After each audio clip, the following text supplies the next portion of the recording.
Hey everybody, it's Marshall here. This is my Supergirl Season 1, Episode 18 review. This is the Flash crossover. Gotham's episode was so bad.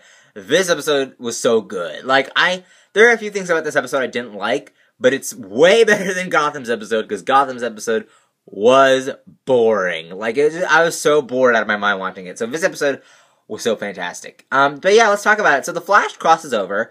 This was probably one of my favorite crossovers in the history of DC TV.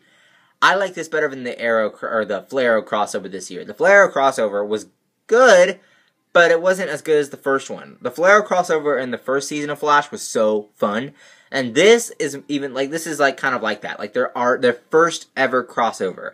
Hopefully, if they cross over again, it won't be as worse than it was with the Flare one this year. But let's talk about it. So, Silver Banshee, she just straight up becomes Silver Banshee in this episode. That's one thing I didn't like, that they had developed her through the episode. It would have been even better if they already developed her, then came into this episode and it was all full of Silver Banshee instead of character development, right? But no, they had to actually develop her through the episode. That's something I didn't necessarily like, but they did it in a good way. It's just they could have done it better in the last few episodes instead. But it was really nice to see that Barry crossed over. He just, zoomed in, saved Kara from Siobhan's scream when she got knocked out of the window, and then saved her. They went, to the outskirts of the city. She was burning in some areas. She was, on fire in some areas. Barry didn't want to jeopardize that meeting.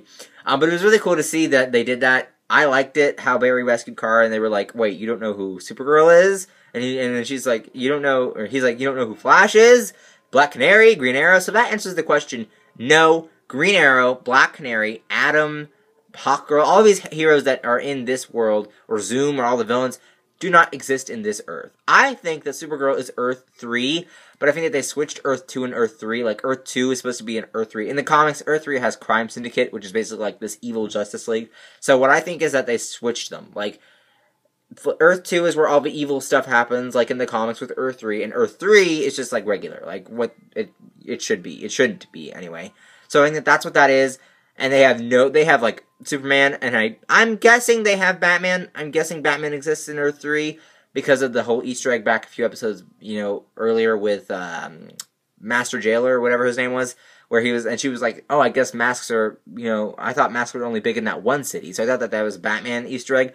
So, I'm guessing that they have Batman, and then Earth 1 doesn't have Batman? I don't know. It's really weird, because Bruce Wayne exists in Earth 1. We're going to have to wait and see. Further crossovers and further Easter eggs will answer the questions. But all we know is that Green Arrow, Black Canary, Atom, Hawkgirl, all those other heroes do not exist in this Earth. So that's one thing, right? But they do have, some of the things that have Mariah Carey. They have the CW, apparently, which is really cool. I like that joke where, Kat was just you guys look like a attractive yet diverse cast of a CW show. That was hilarious. She said something like that, but that was hilarious. That was just, the funniest line in the whole episode. And, how Grant is part of a CW show, and they have, this diverse cast. That was really... But they were all attractive. That's really hilarious. I like that. That was a good joke. Fourth wall break, Deadpool, Cat Grant. I like that. That was really cool. And then they have some other Easter eggs and stuff, they explain, Barry explains the multiverse, oh yeah, there's an Earth where everything's evil, it sucks, it's bad. That was actually also a good joke, where he explained the multiverse to Win, and, that was cool, and I want Supergirl, I want Win, I don't want Supergirl to cross over just yet, but Win, can we have Win on Earth 1? That would be really exciting, but I really like that. And overall, it was cool to see that Win was kind of geeking out over Barry, and that the fact that the multiverse is real. James, he got really jealous in this episode, let's be real, of Barry.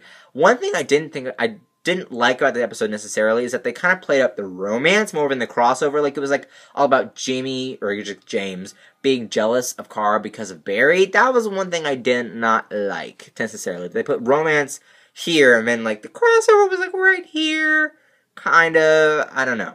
But it was really nice to see that they did the romance thing with Barry. I think that Melissa Benoist and Grant Gustin as Barry and Kara should not date because they're too similar. They are so similar. They're basically the same. Their facial structure kind of looks different, but you can kind of tell. They kind of look the same almost. They're like brother and sister. They're like twins. They could play the Tornado Twins from DC. That's how much they look like the same. Right? I mean, they feel the same. They act the same. They look the same. They talk the same.